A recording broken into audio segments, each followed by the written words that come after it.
Pièce de théâtre. Pièce de théâtre, donc il est comédien. Il est comédien. Ah, d'accord. Alors, Diep, parlez-nous un peu de cette expérience. Bon, en fait, c'est pas ma première expérience, de toute Oui, façon. d'accord, je veux dire dans Gaou Story. Ben oui, Gaou Story, c'est la deuxième avec laquelle que je remballe avec Abbas. La première, c'était Gaba Story. Et cette fois-ci, c'est Gaou Story. Je dirais que ça fait 5 ou 6 ans maintenant qu'on travaille ensemble. Et puis, parlant d'expérience, peut-être professionnelle entre nous, c'est une expérience assez épatante quand même, puis intéressante. Et puis ensuite, il faut dire que Gaou Story, comme il l'a dit tout à l'heure, moi, c'est l'un des personnages quand même qui m'a permis, moi aussi, à un moment donné, ce qui est intéressant dans le métier, c'est ça, c'est à un moment donné de retrouver un personnage qui, à un moment donné, devient comme un miroir pour toi. Et comme il l'a dit, ça amène à se poser souvent la question concernant les arrivistes. Comme on le dit dans le jargon, les arrivistes. Parce que Francky qui tire le personnage que j'incarne est un arriviste. À la clé, le public doit tirer quelle leçon chaque fois? Ça, je vais laisser le metteur en scène répondre. Moi, je ne suis pas une aiguise, hein, donc je ne suis pas moralisateur. Moi, je décris un phénomène socio-satirique, et puis après, les gens ils regardent. En tout cas, ce que je peux vous dire, c'est que rire pour rire n'est pas pour moi quelque chose de primordial. Oui. Moi, je trouve que si on rit de manière idiote, parce qu'il faut faire rire les gens, ça n'a pas aucun sens. Je pense que l'artiste ou les gens, tous ces gens qui écrivent dans la culture doivent avoir plutôt un regard sur la société, et puis chacun de nous tire une leçon. D'accord, vous êtes juste venu avec Diep Begré, il y a combien de comédiens? Alors sur scène, on est 6. 6. Hein. Voilà. Il y a Wallace, qui a dû ne pas se réveiller ce matin, je suis désolé. Tout le monde entendait Wallace, mais bon, le matin, c'est Il n'est pas du matin, il est plus du soir. Il est plus du soir, voilà. Donc il y a Wallace, il y a Diep, il y a Nathalie Copetti, il y a Bakom Bianga, il y a Olivier Rab. Donc voilà, c'est en fait un ensemble de personnages, et ça c'est très important, de toutes les communautés diverses, parce qu'on parle justement des problèmes communautaires. Et les représentations se font... Alors les représentations à partir de dimanche prochain, donc à partir de demain, à 20h à la salle de Prima, dans la salle de cinéma Primavera, donc à Prima Center, à partir de 20h30, de dimanche à vendredi prochain. Et les billets sont déjà en vente à tous les points de vente, Mediastore, Cap Nord, Cap Sud, Jiffy, Sococé, Cybertoys à Prima, et bien sûr sur un numéro de téléphone que je peux donner. Oui, mais la durée de chaque séance... Ah, ça dure, c'est une pièce, hein, ça dure 1 heure, 1 heure et quart. Il faut que ce soit agréable. Il ne faut pas en mettre trop, ça aussi c'est pareil. Il faut que ce soit la bonne dose. Hein. C'est cela. Voilà. D'accord, alors les contacts... Les contacts 47 93 87 33 ou 01 65 18 76. Alors il faut savoir que Gaou Story a déjà eu plus de 2500 personnes qui sont venues voir la pièce. Donc c'est vraiment la demande générale, c'est une reprise et c'est vraiment voilà, il a parlé de Garba Story, c'est dans cette... Vous pensez à la prochaine story? Déjà. On va pas dévoiler. Non, on va dévoiler. C'est toujours à temps voulu. D'accord, ok, vraiment merci. Merci beaucoup à l'équipe et merci de nous avoir reçus. Et puis merci à Matin Bonheur. Et bonne représentation surtout. Merci et puis j'espère qu'il y aura plein de monde. Ok, d'accord, merci. Voilà. Alors, nous recevons à présent M. Yapi Georges Kwasi. Vous êtes sous-directeur de la métrologie au ministère du Commerce, de l'Artisanat et de la promotion des PME. Voilà. Alors, M. Yapi, la métrologie, de quoi s'agit-il? Oui, madame, merci. Avant d'arriver au thème de ce jour, je voudrais m'acquitter d'un devoir, celui de vous remercier au nom du ministre en charge du Commerce, de l'Artisanat, de la promotion des PME et à travers vous, toute la direction de la RTI pour l'opportunité que vous me donnez ce matin pour parler de la campagne de vérification de produits d'instruments de mesure. En effet, la campagne de vérification d'instruments de mesure fait partie des activités de la métrologie légale que nous exerçons à travers la loi 214 du 26 juin 62 définissant les unités de mesure et réglementant l'instrument de mesure en Côte d'Ivoire. C'est une activité très importante pour le gouvernement. Oui, allons-y. Oui, je disais c'est une activité très importante pour le gouvernement parce qu'elle contribue à la lutte contre la vie chère. Figurez-vous, cette activité rencontre plusieurs secteurs, domaines d'activité, notamment le commerce, la santé, la sécurité et l'environnement. D'accord. Alors on parle de campagne de vérification périodique des instruments de mesure au titre de l'année 2014. C'est bien ça. Pourquoi faut-il vérifier les instruments de mesure et puis quels sont ces éléments de mesure? Pour mesurer quoi? Pour mesurer tous les instruments qui servent à la transaction commerciale, qui sont dans le commerce, qui servent à la production. Les balances? Les balances, les frigos, les congélateurs, les chambres froides, les manogonfleurs chez un vulgarisateur, les instruments médicaux ou à la clinique, dans les hôpitaux, dans les pharmacies et j'en passe. Mon Dieu, ça fait du travail. Ça fait vraiment du travail parce que tout le monde est concerné, comme je disais tantôt. ça nous permet d'être sûrs de l'activité que nous menons. Et donc, pendant cette opération, les 306 agents que nous avons, qui vont investir le territoire national, vont procéder à la vérification d'instruments pour voir si ces instruments-là répondent aux exigences de la vérification. D'accord. Avant d'en arriver aux activités même des agents vérificateurs, la campagne elle va se dérouler sur quelle période? La campagne a commencé depuis juin. D'accord. La première phase avait évolué comme ce qu'on appelle communément les pompes à essence au niveau des stations-service. Et la seconde phase a débuté le 15 septembre dernier et se poursuit jusqu'au 14 novembre prochain. Jusqu'au 14 novembre. Et donc, s'il y a vérification, c'est que souvent, il y a des malversations, il y a la tricherie. Bien sûr, les dispositions de la loi 62 dont je viens de faire allusion tout à l'heure prévoient les sanctions. Les sanctions, c'est quoi? Quand l'instrument est jugé conforme aux exigences, il y a une étiquette verte qui est apposée sur l'instrument, qui signifie la bonne foi, qui dit que l'instrument est conforme. Oui. Donc cet instrument peut continuer à servir dans le commerce. A contrario, les instruments qui n'ont pas répondu favorablement aux exigences, on va poser des étiquettes rouges sur ces instruments-là et une quittance de refus sera transmise au détenteur de l'instrument. Ces instruments-là seront retirés du marché si ils sont vraiment irréparables, défectueux. Dans le cas contraire, on demande au détenteur de l'instrument de le transmettre à un balancier agréé par le ministère en charge du commerce conformément à l'article 9 de la loi que je viens de citer. Oui. Une fois réparé, nous repassons pour vérifier si effectivement cet instrument est conforme. En ce moment-là, il rentre dans le circuit. Et si les opérateurs refusent que les agents, les techniciens vérifient leur matériel? Merci, madame. Ça, généralement, c'est les contraintes qu'on a sur le terrain. Je pense que c'est par méconnaissance. Parce qu'il y a une phase de répression qui vient juste après cette campagne. Cette campagne, on sensibilise, on informe les opérateurs économiques à faire vérifier l'instrument. Et c'est dans leur intérêt. Pourquoi, madame?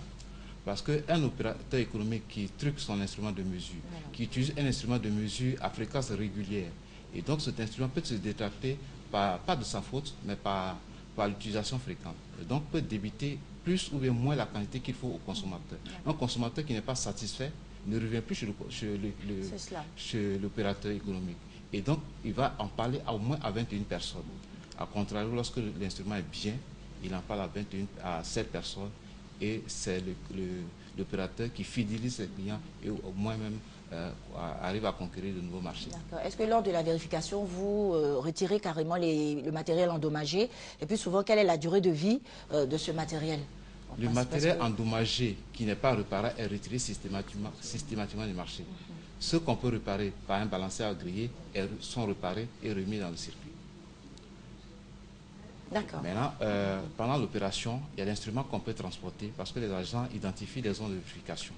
Ces instruments-là, qui sont vraiment légers, qui ont une portée inférieure à 500 kg, vont être déplacés dans les centres de vérification qui seront identifiés. Et les instruments fragiles, qui sont lourds, les instruments dont l'utilisation nécessite une certaine spécificité, seront vérifiés à domicile. D'accord. Alors, Monsieur Yapi, Georges Kwasi, est-ce que vous avez une idée du pourcentage de la réalisation de vos activités déjà? Parce que la campagne a commencé, ça fait un moment. Nous sommes à peu près à 30%. D'accord. Alors, les contacts pour que le ministère du Commerce est toujours à l'écoute de la population. Oui. Nous avons des lignes vertes, le 80, 2 x 0099, le 80 08 0009. D'accord. Et puis, il y a le 20. 20 21 13 92. D'accord. Merci à vous d'être passé. C'est moi qui vous Bonne journée et bon week-end. Merci beaucoup. Voilà. Nous recevons le pasteur Kouto Zadi Oscar. Bonjour. Alors, le prophète Kakou Philippe est le cri de minuit. Évidemment, nous sommes ici ce matin pour dire à toute la population ivoirienne, et en particulier aux enfants de Dieu, que Dieu nous a envoyé un prophète en cette génération, le prophète Kakou Philippe, dont les paroles ont la même valeur que les paroles des prophètes de la Bible et de Jésus lui-même. Lorsque vous jetez les regards aujourd'hui, dans la quasi-totalité des services spirituels, on vous fait croire que Dieu n'enverra plus de prophètes. D'accord. Le cri de minuit, c'est quoi exactement? Oui, le cri de minuit, c'est le message du prophète Kakou Philippe. Et donc c'est à minuit que ça va commencer ou bien? Non, non. C'est un temps prophétique dans lequel nous sommes. Depuis les temps du soir, Dieu a envoyé un prophète du nom de William Branham. Et en cette génération, selon l'horloge de Dieu, nous sommes à minuit spirituellement. D'accord. Alors qu'attendez-vous des populations avant de donner les contacts? Et l'ange du Seigneur a dit au prophète Kakou Philippe en avril 1993, de la même manière que Marie a conçu miraculeusement sans connaître d'homme, de la même manière que Moïse a reçu dans les détails ce qui s'est passé à la création, tu as reçu les paroles de la vie éternelle ce 24 avril 1993. Et cela est arrêté de la part de Dieu. Au temps marqué, tu comprendras et tu enseigneras ce que tu n'as pas appris. La date et les contacts, s'il vous plaît, monsieur. Bien, nous avons bien entendu une conférence que nous allons présenter à la salle des fêtes de la mairie de Yamoussoukro pour parler du cri de minuit, pour présenter... On n'a toujours pas la date. On n'a toujours pas la date de ce cri de minuit. Oui, bien sûr. Je dis d'abord que c'est à Yamoussoukro et à la salle des fêtes les 11, 12 et 15 du mois prochain. Merci. Oui.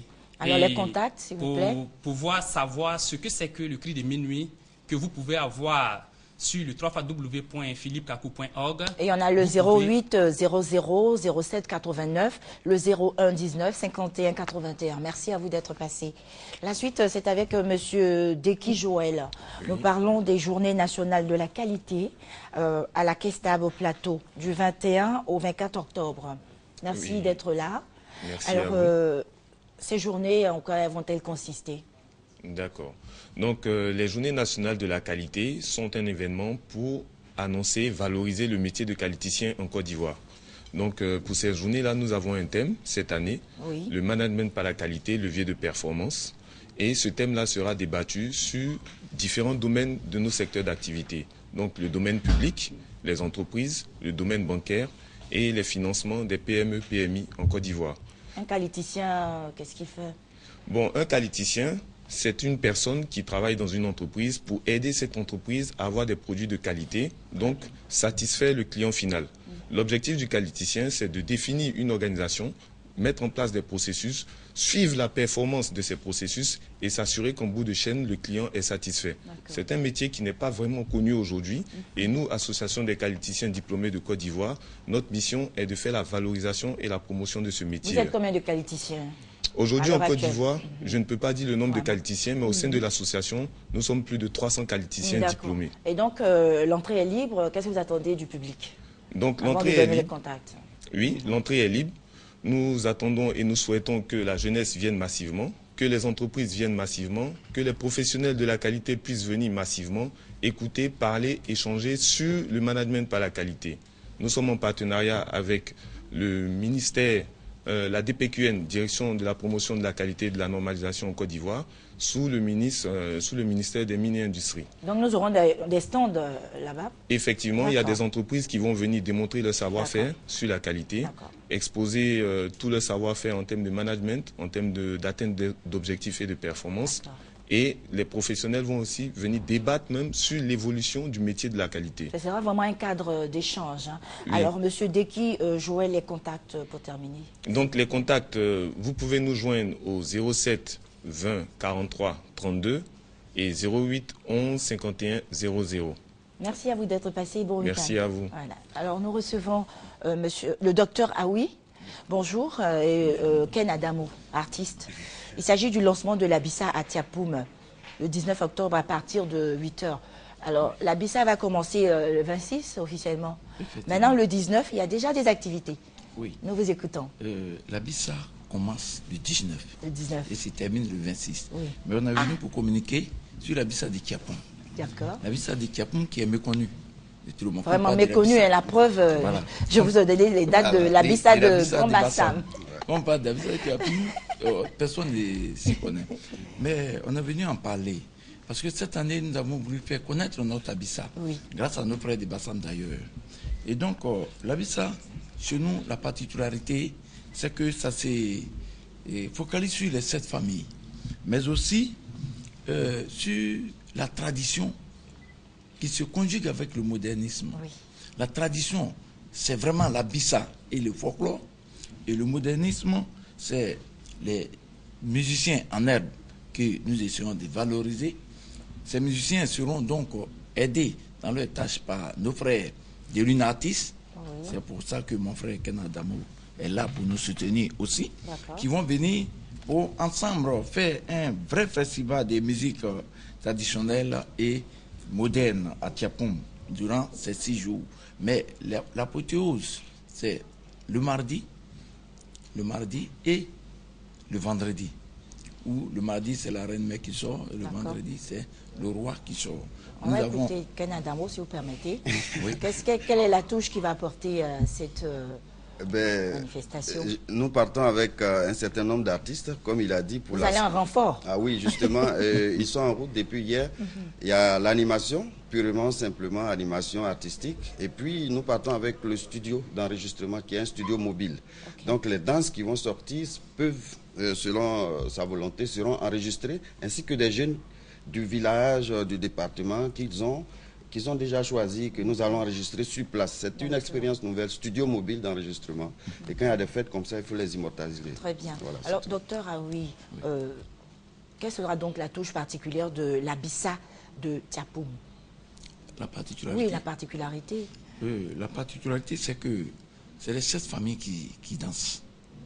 Et la particularité, c'est la conjugaison du modernisme avec la tradition.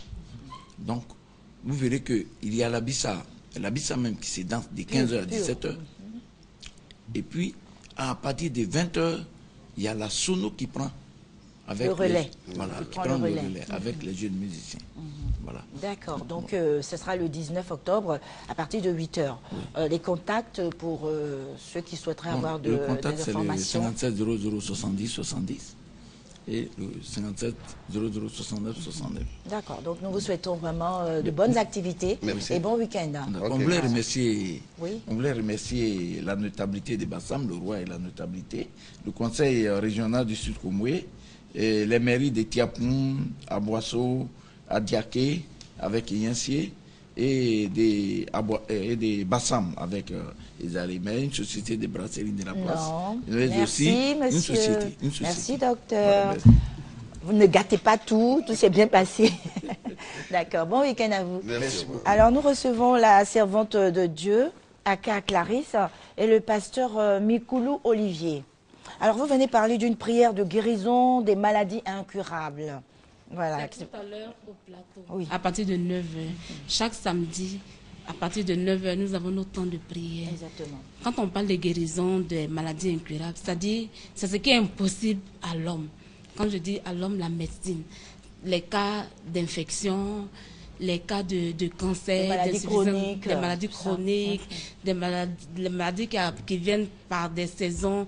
Tu es toujours malade, tu parcours vraiment les hôpitaux, tu pars partout, tu n'as pas de guérison.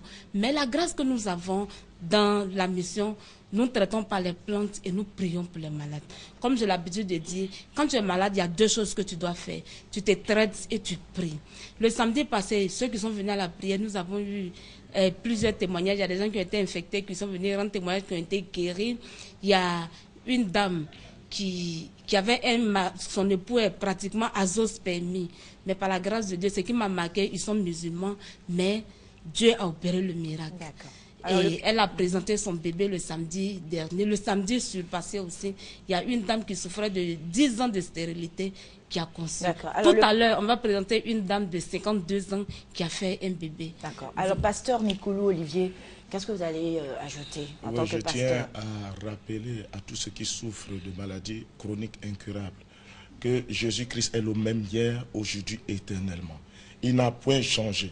La Bible dit que par ces meurtrissures, vous avez été guéris. Ça veut dire que ça fait 2014 ans que vous avez été guéris. La guérison est en toi, mais c'est le mécanisme de recevoir cette guérison qui te manque. Lève-toi, viens ce matin à la cité Rane recevoir ton miracle. Merci, pasteur. Alors, la servante de Dieu, vous allez donner les contacts et surtout rappeler le lieu et l'heure. Nous sommes au 07 46 06 63.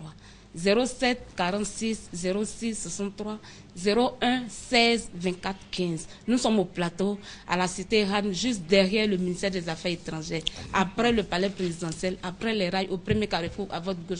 Quelle que soit votre situation, nous vous attendons. Chaque lundi au vendredi, nous faisons les consultations, comme je rappelle que nous traitons par les plantes et la prière. Merci. Et chaque samedi, nous prions. Que le Seigneur vous bénisse. Amen. Merci donc à la servante de Dieu, Aka Clarisse, et au pasteur Mikoulou Olivier. Merci pour tout ce que vous faites pour les populations. Bon week-end à vous. Alors pour nos téléspectateurs, pour nos fidèles téléspectateurs qui nous suivent d'un peu partout, voici un élément vidéo rétro. Jess Sabi et Peter One, le titre Barata, donc un peu de nostalgie dans cette émission.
Alors, hors antenne, je reste demander à la tante Diabagaté à quel moment on écoute ce genre de chanson.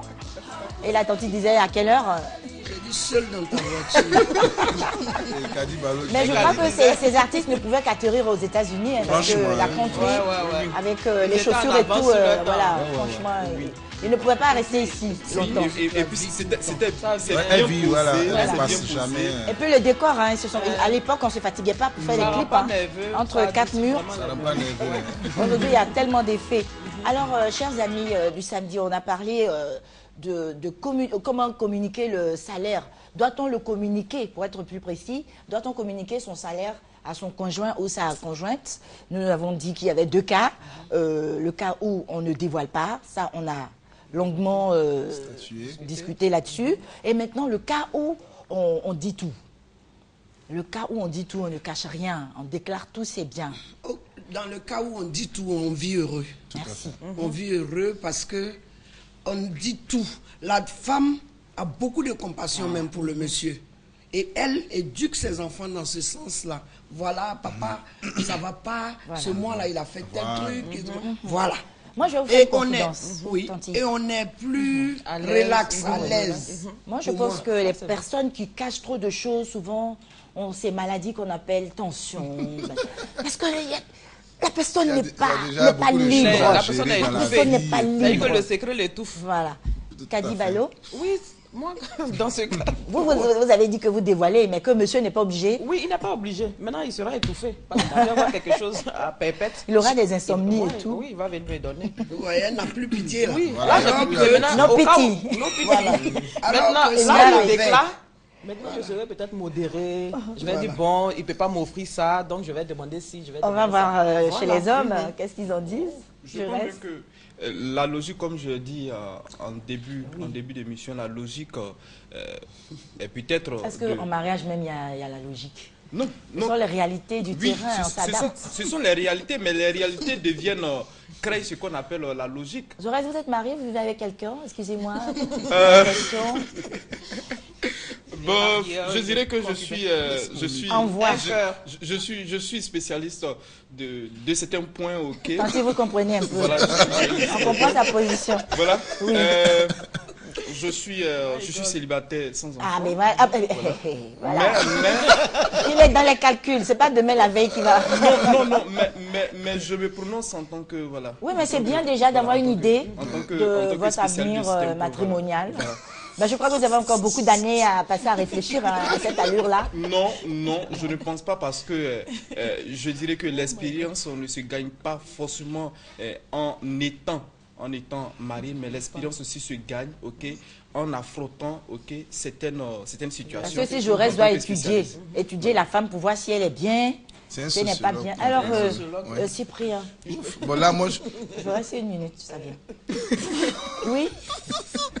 Bon, moi, comme on l'a dit au départ, et maman a dit, on déclare tout, oui. On vit heureux. Transparence. Et puis on évite, il y a quelque chose de bizarre, qui est très vilain, c'est de trouver sa femme en train de fouiner.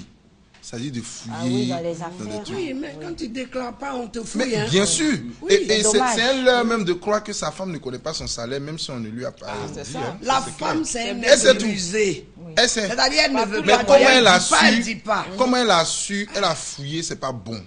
Pour un couple, c'est pas bon. Monsieur a fouillé pour connaître le salaire de madame. Écoutez, moi, il ne peut pas dormir et puis c'est pas... Pourquoi monsieur, un exemple qui a passé toute sa vie à cacher ses fonds, à cacher sa richesse. Et c'est le jour de son décès qu'on découvre qu'il était millionnaire, qu'il avait des millions. Et ce sont les millions même qu'on a pris pour organiser les obsèques. Vous voyez un peu, passer sa vie à vivre au restreint, à se priver, à ne pas faire plaisir aux enfants, pas de cadeaux. Et là, vraiment, je ne sais pas trop comment... Je voudrais me prononcer sur le deuxième cas. Parce que voilà, c'est bien Jaurès. Le célibataire, endurci ou pas? Pas endurci. C'est mis endurci. Oh non, je pense bien que la société me manque tellement. Voilà. Sociologue.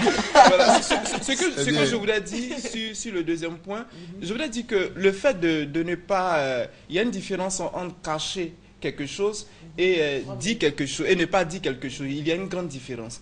Cacher quelque chose, c'est quand la personne te demande à forte reprise, ok, que tu ne donnes pas. Ah oui, je reste, c'est la même chose. Hein. Non. Cacher, ne pas dire, c'est du pareil. Non, c'est pas la même chose. C'est pas la même chose. C'est même pas la même chose. C'est pas la même chose. Je vis avec quelqu'un, ok, qui si je déclare tous mes biens à cette personne, la logique. Regarde, il dit cette personne. À mon épouse, cette personne. C'est pas une étrangère. Oui, c'est la femme que tu as choisie pour vivre avec toi pour le meilleur et pour le pire. On est dans un contexte. Jusqu'à ce que la mort vous sépare. On est dans un contexte de couple. Donc quand je dis à cette personne, comme je peux dire à cette dernière. Donc à mon épouse. Ah, merci. Je déclare mes biens à mon épouse. C'est très beau, ok. Elle, si c'est une femme sage, ok. Qu'est-ce qu'elle va faire? Jaurès, elle va t'aimer davantage, t'inquiète. Si c'est une femme sage, faut déclarer, elle va t'aimer. C'est une femme sage, ok. Ce serait très profitable pour nous. Maintenant, si c'est une femme qui dépense, ok. Je vous assure que elle va programmer des dépenses. Oui, mais Jaurès, tu vas la former. À force de vivre avec toi, elle va apprendre que toi, tu n'es pas dépensier et qu'il faut économiser pour l'avenir. Alors, on va commencer par Tonti Diabagaté pour le mot de fin. Moi, je pense qu'il faut déclarer. Quand tu déclares, le couple est plus relax. Oui. Il y a plus d'ambiance, sage dans le couple. Et quand tu déclares, la femme a beaucoup de compassion pour toi. Alors que quand tu ne déclares pas, elle cherche. Et Elle a je vais affaire à vous un dire inconnu. quelque chose. La femme est tellement rusée. Il n'y a pas de femme qui ne connaît pas le salaire de son mari. Merci, Tati. Il n'y en a pas. Quasiment, je dirais que c'est bien de déclarer, mais ce n'est pas une obligation. C'est bien de déclarer, mais ce n'est pas une obligation. Oui, d'accord. Et on ne doit pas en faire des histoires. Non, on ne doit pas hein. faire un tas. Non, non, non, non, pas Alors, du tout. Messieurs, déclarez vos salaires, vous allez vivre heureux, parce que vous savez en fait qui vous avez épousé. Avant d'arriver au mariage, je pense qu'il y a beaucoup de tests qu'on fait, même si on ne peut pas connaître quelqu'un à 100%, mais il y a le minimum. Le meilleur, ça c'est le meilleur des maris. Hein. Ah, alors, oh, je voudrais dire aux épouses que le fait que... Il attaque les épouses directement. Le fait que le mari ne vous déclare pas son salaire, ça ne veut pas dire qu'il ne vous aime pas. Il vous aime, ok.